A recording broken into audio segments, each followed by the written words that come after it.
Very good morning. Today we are going to discuss the next part of the tachometry, that is the principle of tachometry, then analytic lens component parts of the tachometry. Yesterday we already started our third unit, which is having weightage of 8 marks. Okay. So yesterday we discussed about the definition. So tachometry, it is a branch of angular surveying, the horizontal distance from station to the staff and the vertical distance of point are determined from instrumental observation. So this is the definition of tachometry. So here, by using tachometry, you can calculate the horizontal distance between instrument station and staff station. Then next, yesterday we already discussed about the situation where tachometry can be used. So tachometry is used where chain and tape is not applicable, okay, because of some difficulties like river, water, okay. So in that particular case, we are using tachometry. We already discussed the advantages of tachometry. It is a fast method, it is a rough method, okay. You can prepare the contour map. Okay, so all these points we already discussed during last lecture. Then we discuss about the theodolite and tachometry, difference between theodolite and tachometer. Okay, now in this lecture we are going to discuss about the principle of tachometry first. Okay, so principle of tachometry is very important from our exam point of view. So there is 100% question on this point, that is define or state the principle of tachometry. The statement of the principle of tachometry is on the screen. The Stadia method is based on the property of isosceles triangle. Principle states that the ratio of perpendicular to the base of isosceles triangle is constant in similar isosceles triangle. जसं आपण plain टेबलचं principal बघितलेलं आहे तसंच टॅकोमेट्रीचं जे काही principal आहे ते आपल्याला आता या ठिकाणी स्टडी करायचं आहे. सो स्टॅडिया मेथड किंवा टॅकोमेट्री ही जी मेथड आहे that is based on property of isosceles triangle. Isosceles triangle म्हणजे असा ट्रायंगल ज्याच्या दोन साइड या इक्वल असतात. The triangle whose any two sides is having equal length, that triangle is known as isosceles triangle. ज्याला आपण मराठीमध्ये समद्विभुज त्रिकोण म्हणतोय. समद्विभुज म्हणजे कुठल्याही दोन भुजा किंवा बाजू समान असतील तर त्या त्रिकोणाला म्हणतोय आपण समद्विभुज त्रिकोण, आयसोसेलेस ट्रायंगल. आता प्रिन्सिपल ऑफ टॅकोमेट्री हे समद्विभुज त्रिकोणाची जे काही गुणधर्म आहे किंवा प्रॉपर्टी आहे त्याच्यावरती डिपेंड आहे.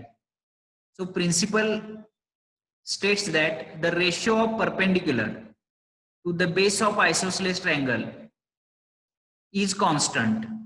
Okay. So isosceles triangle मध्ये जे काही परपेंडिक्युलर लेंथ आहे आणि त्याचं बेस आहे याच्यामधला जो काही रेशो आहे तो कॉन्स्टंट असतोय. That is the principle of tacheometry. So here in triangle OAB या ट्रायंगल मध्ये OA ही जी साइड आहे, OA आणि OB ह्या ज्या दोन लेंथ आहेत त्या समान लांबीच्या आहेत. ओके, त्याच्यामुळे OAB हा ट्रायंगल जो आहे, ट्रायंगल OAB हा आयसोसेलेस ट्रायंगल आहे. आयसोसेलेस ट्रायंगल मध्ये कोणत्याही दोन बाजू ज्या आहेत त्या इक्वल लेंथच्या असतात. ओके, सो या ठिकाणी आयसोसेलेस ट्रायंगल मध्ये परत आपल्याला दोन आयसोसेलेस ट्रायंगल या ठिकाणी दिसत आहेत. सपोज आयसोसलेस ट्रायंगल चे दोन समान भाग केले, ओके, दोन इक्वल भाग केले. OAC is one part of the isosceles triangle and OBC is another equal part of the isosceles triangle. Triangle OAB चे बायसेक्टर जर आपण प्लॉट केला, ओके, परपेंडिक्युलर OC हा जो काय आहे तो काय आहे, ट्रायंगल OAB चा बायसेक्टर आहे किंवा परपेंडिक्युलर आहे. OC या परपेंडिक्युलर न आयसोसलेस ट्रायंगल OAB चे दोन समान भाग केलेले आहेत, त्याला आपण म्हणतोय perpendicular. Now according to the principle of stadia method, the ratio OC2 is the perpendicular for the triangle OA2B2. हा जो काय स्मॉल ट्रायंगल आहे अप्पर वन, OA2B2 हा आयसोसलेस ट्रायंगल, त्याचे OC2 या परपेंडिक्युलरनं दोन समान भाग केलेले आहेत. So according to the statement of principle of stadia method और principle of tacheometry, the ratio OC2 divided by A2B2 is equal to OC1 divided by A1B1. OA1B1 याचा जो काय परपेंडिक्युलर आहे OC1, त्याचा रेशो कोणता येणार आहे, OC1 divided by A1B1 is equal to OC divided by AB. So हा जो काय रेशो आहे तो कॉन्स्टंट राहतोय. So that is the mathematical expression of principle of tachymetry. Okay, so this constant K entirely depends upon magnitude of angle beta. हा जो काय angle beta आहे याच्यावरती डिपेंड आहे की हा जो काय कॉन्स्टंट आहे त्याची व्हॅल्यू किंवा त्याची मॅग्निट्यूड जी आहे ती डिपेंड आहे. Okay, so that is the simple principle of tacheometry. So the principle of tachymetry is based on the property of isosceles triangle. समद्विभुज जो त्रिकोण आहे त्याची जी काय प्रॉपर्टी आहे त्याच्यावरती डिपेंड आहे. So OC2 divided by A2B2 is equal to OC1 divided by A1B1 is equal to OC divided by AB. So हा जो काय रेशियो आहे तो कॉन्स्टंट राहतोय. So that is the statement and mathematical expression of the principle of tachymetry.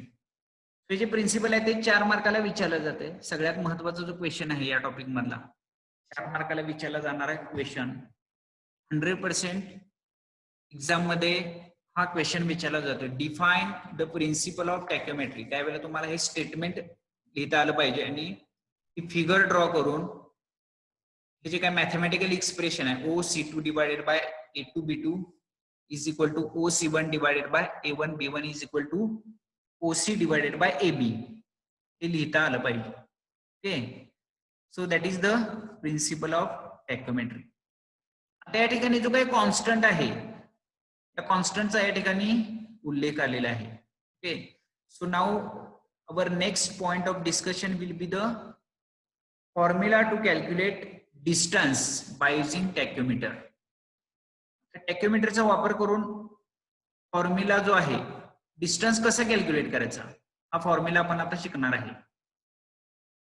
Formula to calculate the distance, horizontal distance between tachymeter or instrument and staff is given by capital D is equal to small m multiplied by S. Capital S is the staff intercept plus small c, where D is the horizontal distance between instrument station and staff station. D हे जे distance आहे ते आपल्याला calculate करायचं असतं. So D is the distance between instrument station. Instrument म्हणजेच काय, ज्या ठिकाणी टॅक्योमीटर सेट केलेलं आहे ते डिस्टन्स आणि स्टाफ ज्या ठिकाणी पकडलेला आहे ते डिस्टन्स म्हणजे capital D. Then m is the multiplying constant, and again C is the additive constant. So there are two constant of tachymeter. One is multiplying constant small m, and another one is the additive constant small c. Okay, so we will see what is multiplying constant, additive constant, and how to calculate the constant of the tachymeter in the next part of the lecture. And S is the staff intercept. Staff intercept is denoted by capital S. So staff intercept is nothing but it is a difference between higher stadia reading and lower stadia reading.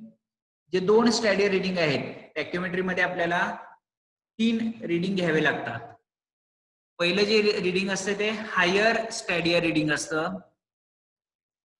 दुसरं जे reading असतं ते central स्टॅडिया reading असतं आणि तिसरं जे reading आहे ते लोअर स्टॅडिया रिडिंग असतं.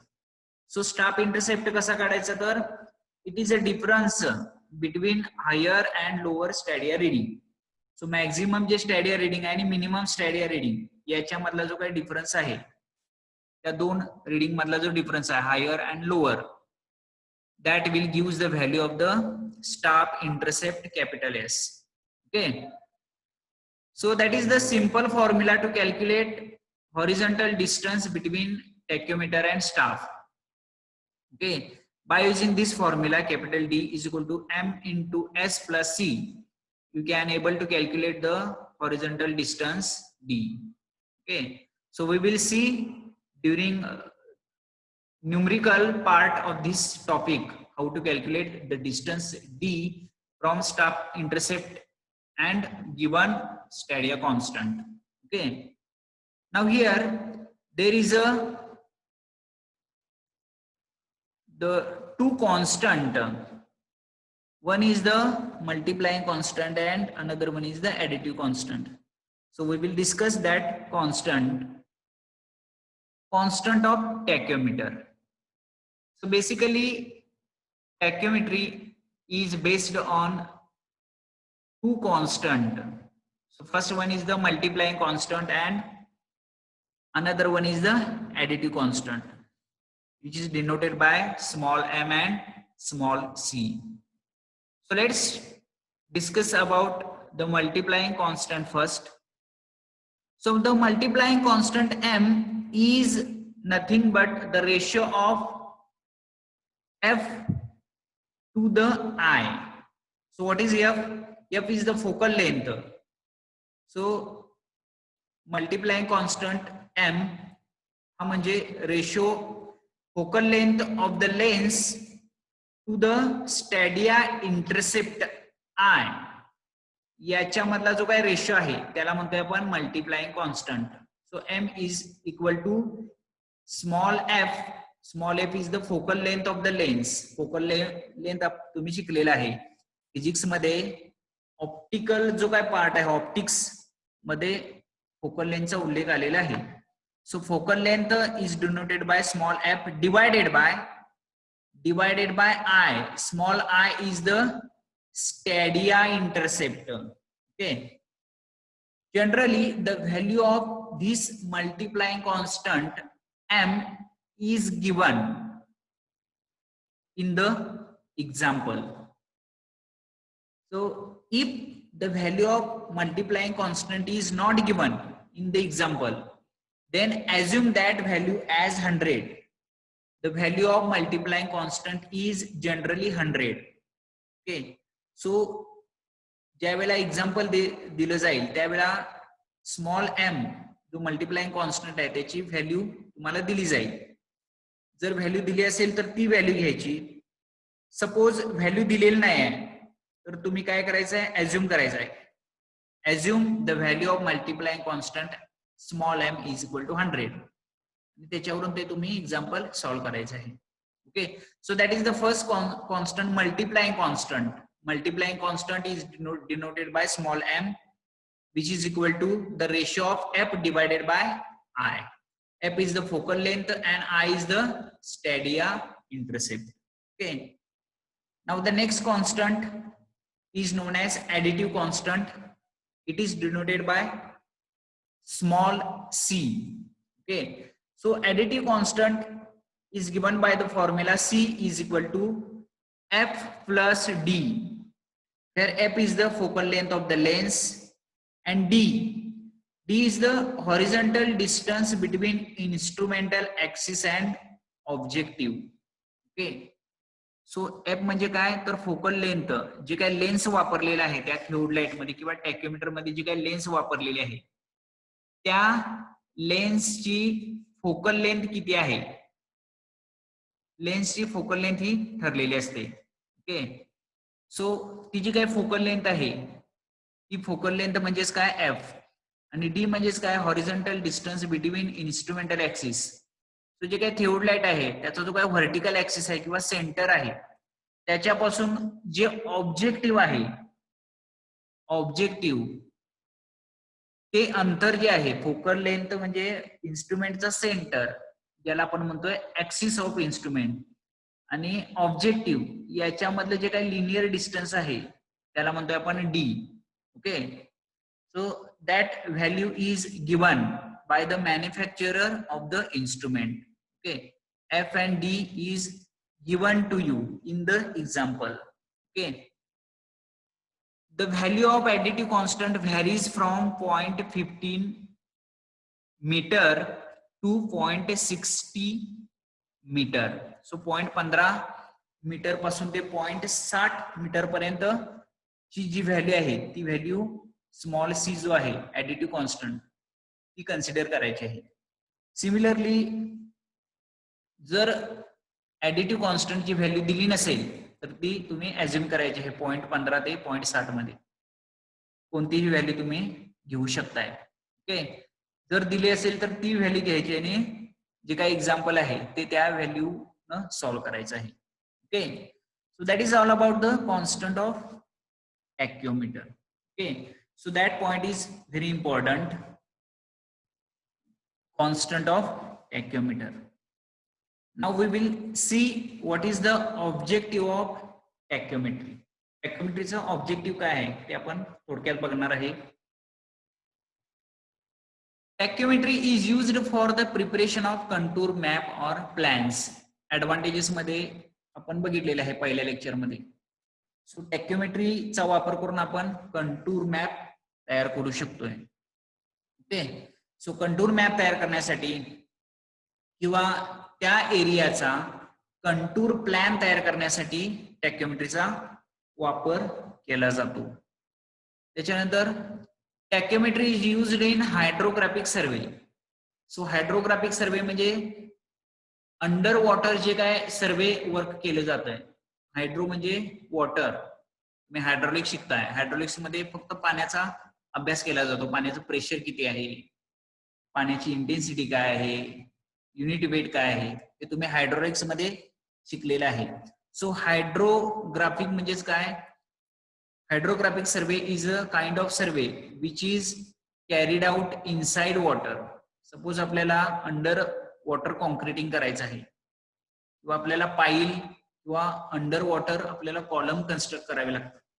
त्या केसमध्ये हार्ड स्ट्राटा किती डेप्थ वरती अवेलेबल आहे हे जर आपल्याला फाइंड आउट करायचं असेल तर आपल्याला हायड्रोग्राफिक सर्वे करावा लागतो. Okay, so that is a special branch of the survey. In that hydrographic survey we are using the tacheometry. Okay, जर टॅक्योमेट्रीचं जे काय नॉलेज आहे ते वापर करून आपण हायड्रोग्राफिक सर्वे करू शकतोय. Then next, location survey of road, railway, reservoir is carried out by tacheometry. Location survey म्हणजेच काय, सपोज आपल्याला ब्रिज बांधायचा आहे किंवा डॅम बांधायचा आहे किंवा कल्वर्ट आणि सिव्हिल इंजिनिअरिंग स्ट्रक्चर बांधायचं आहे तर त्याच्यासाठी आपल्याला लोकेशन सर्वे करावा लागतो. किंवा आपल्याला रोड जर कन्स्ट्रक्ट करायचा असेल तर रोड कन्स्ट्रक्ट करण्यासाठी कोणकोणते पॉइंट कव्हर झाले पाहिजेत किंवा रेल्वे ट्रॅक कन्स्ट्रक्ट करत असताना कोणकोणत्या सिटीमधून, सिटीच्या कोणकोणत्या भागामधून ते जे काय ट्रॅक आहे तो कनेक्ट करायचा आहे याचा आधी एक लोकेशन फिक्स केलं जातंय आणि त्या लोकेशनचा जो सर्वे केला जातोय त्या लोकेशनची हाईट, मीन सी लेवल पासून हाईट किती आहे, किंवा लोकवस्तीपासून ती जी काय सिलेक्टेड लोकेशन आहे ती किती अंतरावरती आहे, त्या ठिकाणचे जे काही टोपोग्राफिकल फीचर्स म्हणजे त्या ठिकाणी फाउंडेशन किंवा इतर जी काय इंजिनिअरिंग इन्फॉर्मेशन आहे ती कलेक्ट करावी लागते. आणि त्याच्यावरून आपल्याला डॅमची साईट किंवा रोडची, रेल्वेची साईट किंवा रिझर्वायर, म्हणजे आपल्याला सपोज रिझर्वायर कन्स्ट्रक्ट करायचं आहे, सो त्या ठिकाणी कंटूर्स कसे आहेत याचा आपल्याला अभ्यास करावा लागतो. किंवा कॅचमेंट एरिया, कोणत्या एरियामधून पाणी त्या रिझर्वायर मध्ये कलेक्ट होणार आहे, किती पाणी कलेक्ट होणार आहे, याचा पूर्ण अभ्यास करावा लागतो. त्याला म्हणतोय आपण location survey. So location survey करत असताना आपल्याला टॅक्योमेट्रीचा वापर करून आपण फास्ट आणि कमी खर्चामध्ये तो सर्वे करू शकतोय. And last one is for checking of more precise measurement. Suppose आपण चेन किंवा टेपनं मेजरमेंट घेतलेले आहेत आणि ते जे काही मेजरमेंट आहेत ते आपल्याला चेक करायचे, क्रॉस चेक करायचं आहे. Whether that measurement which is carried out with the help of tape और chain is correct, whether that observation will give the true value or true length of the point at that particular case we are using the tachymetry. So tachymetryचा formula वापरून आपण ते जे काही distance आहे ते calculate करून जे काय मेजर्ड डिस्टन्स आहे त्याच्याशी कम्पेअर करू शकतोय. ओके, सो क्रॉस चेकिंग करण्यासाठी आपण टॅक्योमेट्रीचा वापर करू शकतो. ऍडव्हान्टेजेस मध्ये बरेचसे पॉइंट यामधले कव्हर झालेले आहेत. सो ऑब्जेक्टिव्ह ऑफ टॅक्योमेट्री जर विचारलं तर तुम्ही ऍडव्हान्टेजेस ऍज इट इज लिहिलं तरी तुम्हाला मार्क मिळू शकतील, कारण ऍडव्हान्टेजेस ऑफ टॅक्योमेट्री आणि ऑब्जेक्टिव्ह ऑफ टॅक्योमेट्री हे नियरली इक्वल आहे. त्याच्यामुळं राईट डाऊन ऑब्जेक्टिव्ह ऑफ टॅक्योमेट्री विचारलं तरी तुम्ही तेच आन्सर लिहायचं आहे, जे आन्सर तुम्ही राईट डाऊन ऍडव्हान्टेजेस ऑफ टॅक्योमेट्री ला लिहिणार आहे. ओके, सो हा एक ऍडव्हान्टेजेस आहे तुम्हाला. ऑब्जेक्टिव्ह ऑफ टॅक्योमेट्री आणि ऍडव्हान्टेजेस हे सेम आहे, त्याच्यामुळं दोन्हीपैकी कोणताही क्वेश्चन विचारला 4 मार्काला तरी तुम्हाला आन्सर हे एकच लिहावं लागणार आहे. Okay, so that is a very important part, objective of tacheometry. Tacheometry आपण का करतोय किंवा टॅक्योमेट्रीचा का स्टडी करायचा. सो या वेगवेगळ्या कारणासाठी आपण टॅक्योमेट्रीचा स्टडी करतोय. First one is preparation of contour map. Second objective used in hydrographic survey. Third location survey तयार करण्यासाठी आणि fourth one is for checking more precise measurement. So जे काही मेजरमेंट आहेत त्याची अॅक्युरेसी चेक करण्यासाठी आपण टॅक्योमेट्रीनं क्रॉस चेक करू शकतोय. Okay, so that is about the objective of tacheometry. Now the next part is instrument used in tachymeter. So tachymeter is nothing but a transit theodolite which is provided with stadia diaphragm. So component parts किंवा कोणकोणते instrument टॅक्योमेट्री मध्ये वापरले जातात. पहिला आहे ते टॅक्योमीटर आहे आणि दुसरा आहे लेबलिंग और स्टॅडिया रॉड. त्यापैकी जे पहिलं आहे ते म्हणजे टॅक्योमीटर. टॅक्योमीटर म्हणजेच काय, it is nothing but a simple transit theodolite provided with stadia diaphragm. आता ट्रान्झिट थिओडलाइट म्हणजे जे सेकंड युनिट मध्ये आपण बघितलं त्याला म्हणतोय आपण ट्रान्झिट थिओडलाइट. ट्रान्झिट म्हणजे व्हर्टिकल प्लेन मध्ये फिरवता येतं टेलिस्कोप, त्याला म्हणतोय आपण transit. So transit theodolite which is having a special attachment of stadia diaphragm. So transit theodolite plus stadia diaphragm is equal to tachyometer. Okay, transit theodolite आहे आणि त्याला जर स्टॅडिया डायफ्रॅम अटॅच केला असेल तर त्याच इन्स्ट्रुमेंटचं नाव हे टॅक्योमीटर आहे. Okay, so it is a very simple. The diaphragm is provided with 2 horizontal stadia hairs in addition to regular cross hair. Okay, so I will show you the stadia diaphragm. So this is the types of stadia diaphragm. So या ठिकाणी एक central hair दिसतोय. This one is the upper or higher and this one is the lower. असे 3 पद्धतीचे स्टॅडिया diaphragm आहे. So स्टॅडिया डायफ्रॅमचे वेगवेगळे types आहेत. अशा पद्धतीने सुद्धा स्टॅडिया डायफ्रॅम असतो किंवा या पद्धतीने सुद्धा स्टॅडिया डायफ्रॅम असू शकतो. Okay, that is a very important part. Then second one is the labeling or stadia rod. So we will discuss that labeling or stadia rod in the next lecture. So this much is sufficient for today. Okay, so आज आपण principal of टॅकोमेट्री शिकलेलो आहे. Then formula to calculate horizontal distance, and lastly we study the objective and instrument used in tachometry. So we will stop here for today. Next part, that is labeling or stadia rod, that will continue in the next lecture. Okay. Thank you.